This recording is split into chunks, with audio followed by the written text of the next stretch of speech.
पति पत्नी की जोड़ी स्वर्ग में बनती है या धरती पर एक प्राचीन नगर के पास स्थित घने जंगल में एक रहस्यमय मंदिर था जिसे नाग देवी मंदिर कहा जाता था। यह भी कहा जाता था कि वहां एक नाग कन्या वास करती थी जो श्रापित थी और उसे मुक्ति पाने के लिए एक विशेष कार्य करना था, लेकिन कोई नहीं जानता था कि वह कार्य क्या था। इस मंदिर के पास बसे गांव में एक युवा राजकुमार मृगांक आया जिसे रहस्य को सुलझाने और अनदेखी दुनिया को जानने की जिज्ञासा थी। एक दिन उसने मंदिर के अंदर जाने की ठानी और यहीं से शुरू हुई उसकी एक अनोखी यात्रा। गहरे जंगल में स्थित नाग देवी मंदिर वर्षों से वीरान पड़ा था। इस मंदिर के बारे में अजीब बातें प्रचलित थीं। कहा जाता था कि यहां एक नाग कन्या का वास है जो शापित है और अपने उद्धार की प्रतीक्षा कर रही है। राजकुमार मृगांक का मन हमेशा रहस्य को सुलझाने में लगता था। जब उसने इस मंदिर के बारे में सुना तो उसकी जिज्ञासा जागी। वह अपने घोड़े पर सवार होकर जंगल की ओर बढ़ चला। मंदिर पहुंचते ही उसे अजीब सा एहसास हुआ। मंदिर के पत्थरों पर उकेरी गई नागों की मूर्तियां बहुत वास्तविक लग रही थीं, मानो वे आज भी जिंदा हो जाएंगे। तभी अचानक मंदिर के द्वार पर लगी जाली हिलने लगी और एक धीमी फुसफुसाना ध्वनि आना शुरू हो गया। राजकुमार मृगांक चौकन्ना हो गया, परंतु जिज्ञासा ने उसे आगे बढ़ने से रोका नहीं। उसने जैसे ही मंदिर का द्वार खोला, एक ठंडी हवा का झोंका आया और दीपक अपने आप जल उठे। तभी उसके सामने प्रकट हुई एक सुंदर युवती जिसकी आंखें गहरी थीं और बाल सांपों की तरह लहराते प्रतीत हो रहे थे। तुम कौन हो? मृगांक ने पूछा। युवती मुस्कुराई, लेकिन उसकी आंखों में गहरी पीड़ा थी। मैं नाग कन्या हूं और यह मंदिर मेरा घर है। राजकुमार मृगांक को यकीन नहीं हुआ कि उसके सामने कोई नाग कन्या खड़ी है। उसने हिम्मत जुटाकर पूछा, अगर यह तुम्हारा घर है तो तुम यहां अकेली क्यों रहती हो? नाग कन्या की आंखों में दर्द झलक उठा।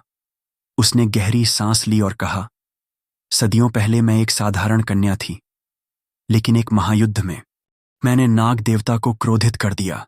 क्रोध में उन्होंने मुझे शाप दे दिया कि मैं आंधी नाग और आंधी मानव बनकर इस मंदिर में कैद रहूंगी जब तक कोई योद्धा मुझे मुक्त ना करे। मृगांक को यह सुनकर हैरानी हुई। तुम्हें मुक्त कैसे किया जा सकता है?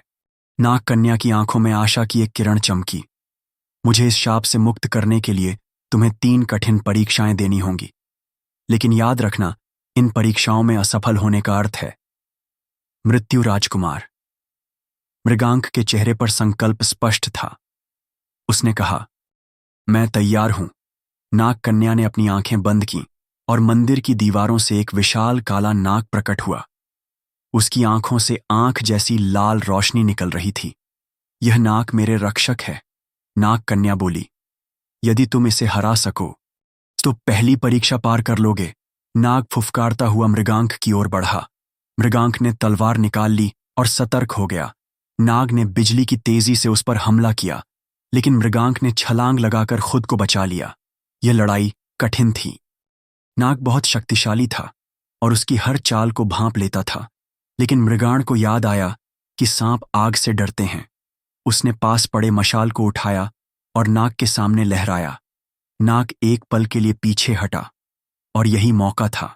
मृगांक ने अपनी तलवार से उसकी गर्दन पर वार किया। नाग धरती पर गिर पड़ा और धीरे धीरे धूल में बदल गया।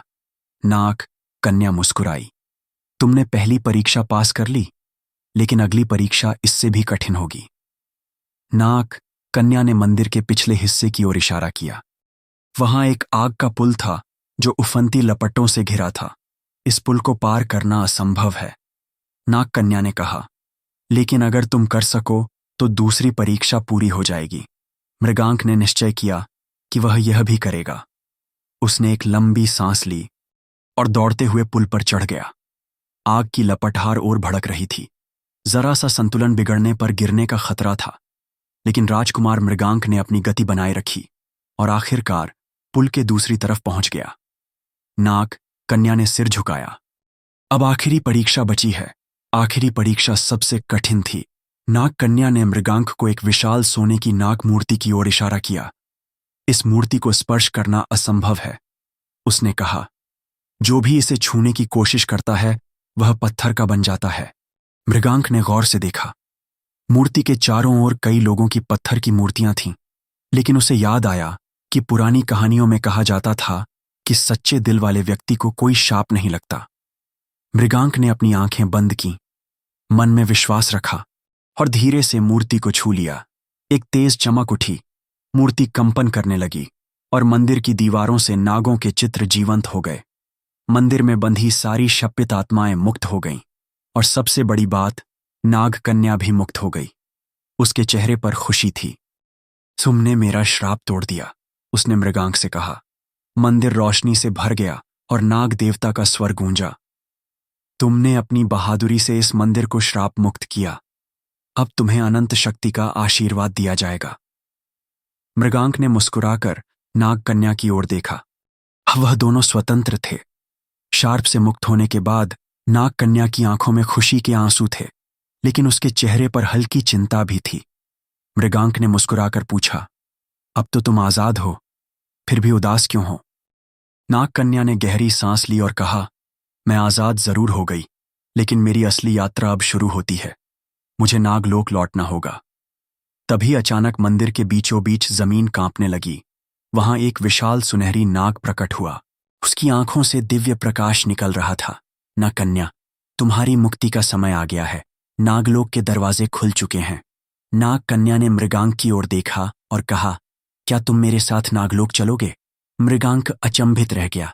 एक ऐसी दुनिया जो अब तक केवल लोक कथाओं में सुनी थी, वहां जाने का अवसर मिल रहा था। उसने बिना सोचे समझे कहा, हां, मैं तुम्हारे साथ चलूंगा। मृगांक और नाग कन्या एक सुनहरी रोशनी में लिपटे और पलक झपकते ही एक अलग ही लोक में पहुंच गए। नागलोक के चारों तरफ विशाल महल थे, जिनकी दीवारें चमचमाते नगीनों से बनी थीं।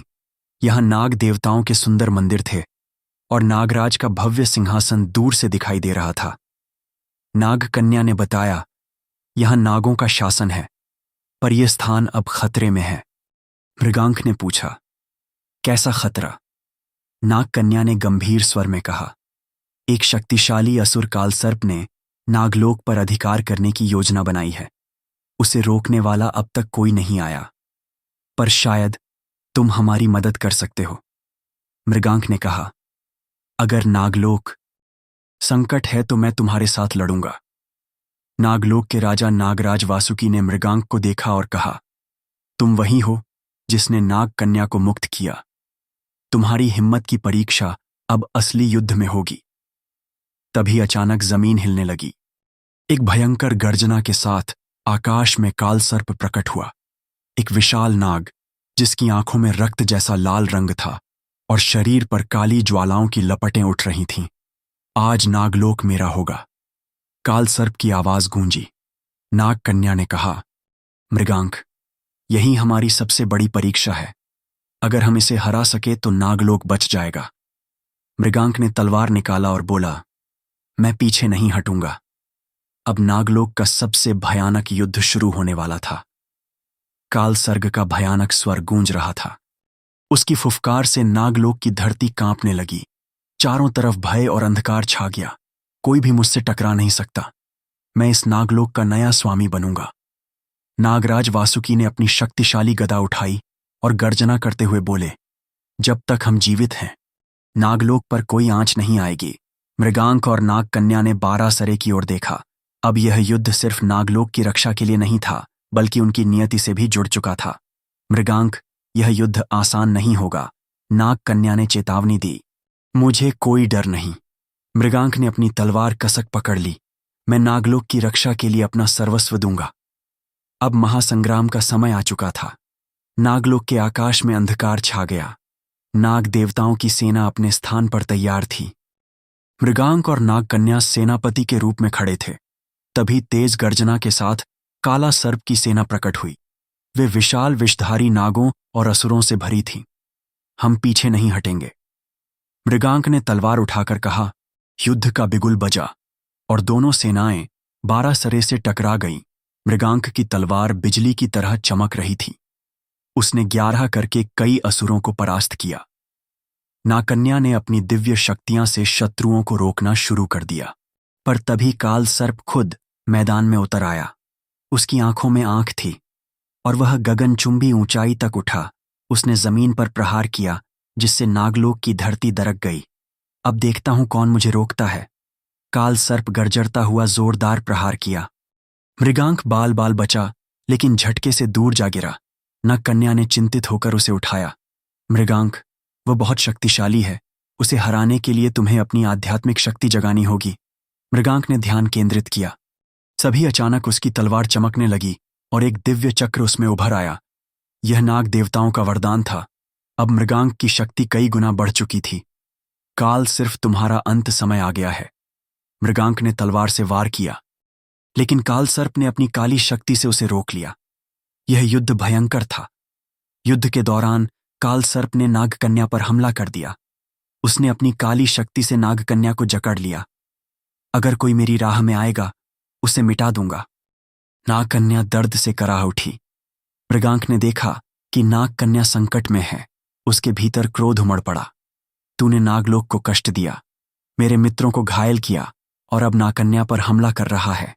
अब तेरा विनाश निश्चित है।